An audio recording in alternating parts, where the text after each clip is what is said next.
Ready?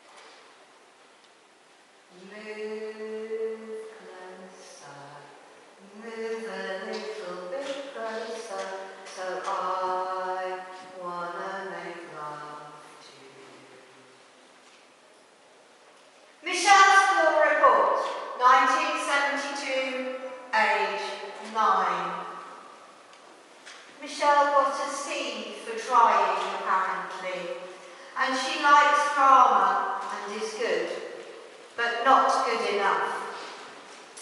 Michelle is bottom of the class, with a D and a 4 for everything. Michelle got a D for reading, a D for English, D plus for maths, and she's in the second quarter. C for art, craft and needlework, and apparently she quite likes those subjects. Michelle says a D stands for distinctive, dazzling, dynamic, rather than dumb, thick, stupid, dimwit, donny, scruffy, smelly, and of course barrier juncture. Whereas Michelle decides that an A is average, a B is for bad behaviour, C is commended, and D is distinctive. And Michelle's decided that 4th place is top of the class. Mrs. Jackson says Michelle needs more help at home. Mrs. Silly Jackson does not know that Michelle's dad goes above and beyond trying to help Michelle to learn to read and write. He brought her a toy and said, if you can learn to read that book, you can have that toy. But Michelle can't learn to read that book. It's just too much, and she doesn't know why either. Her mind goes blank. She can't do it. It's just switched off.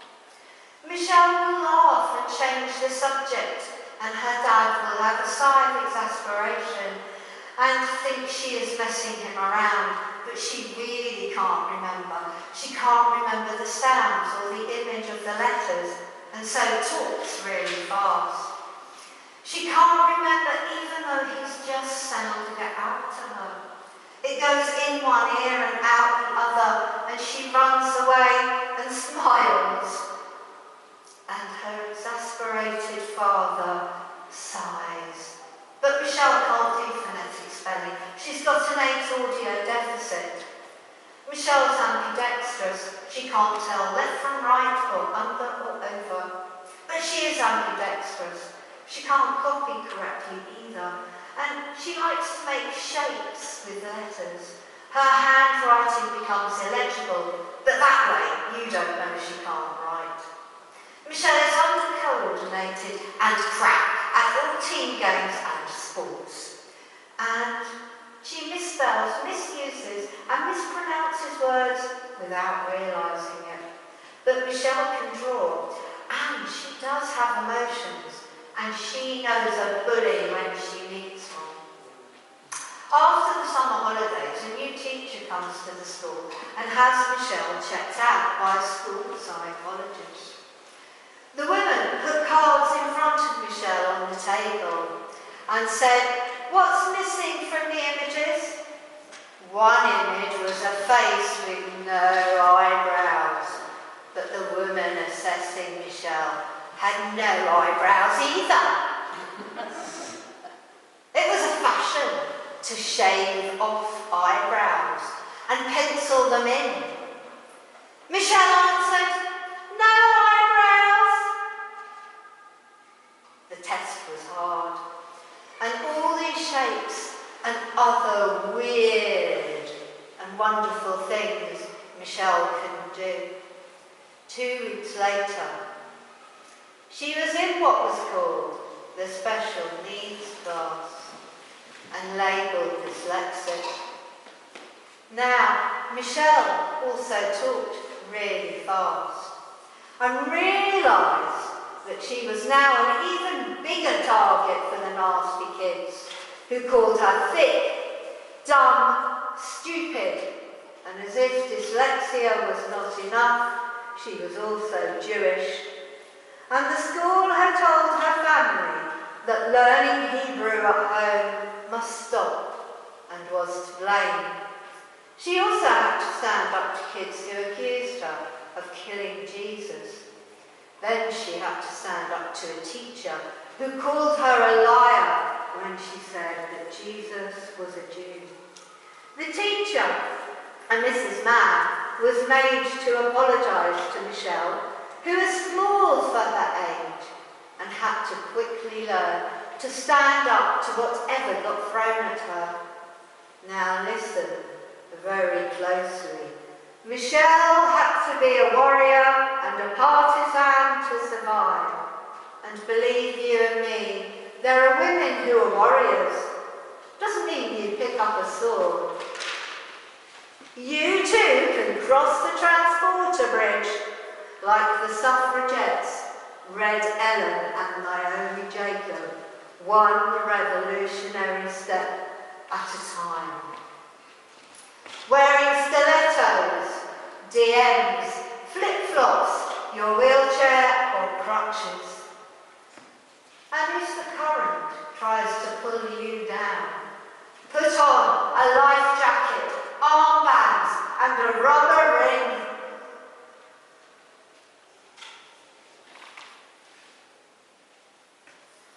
Firstly, Namio Jacobs liked wearing trousers, which Michelle did too, and they both wore their Jewish chutzpah with pride. Standing out, not standing in. And by the way, Red Ellen went on to become the education minister, and she may or may not have approved of Michelle wearing makeup, or leading a school rebellion against the school uniform. Down with crimping tunics! Down with nylon shirts that give you a rash! Namio Jacobs, on the other hand, trailblazed her way before World War I, declaring that trousers were much more practical.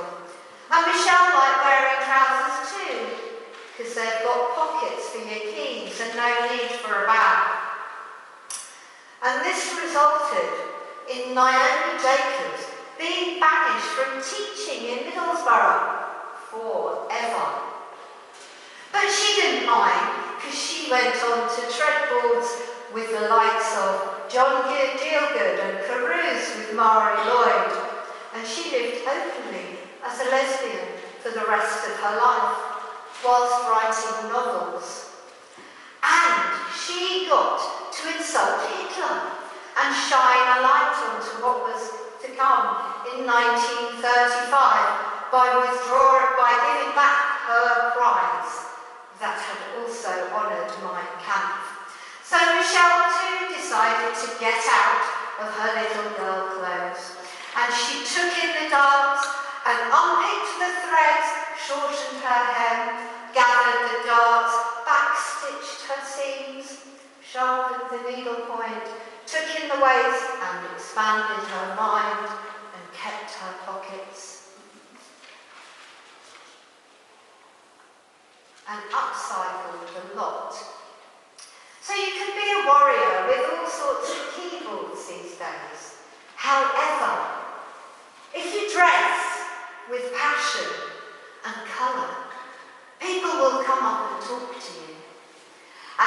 you too can be a warrior.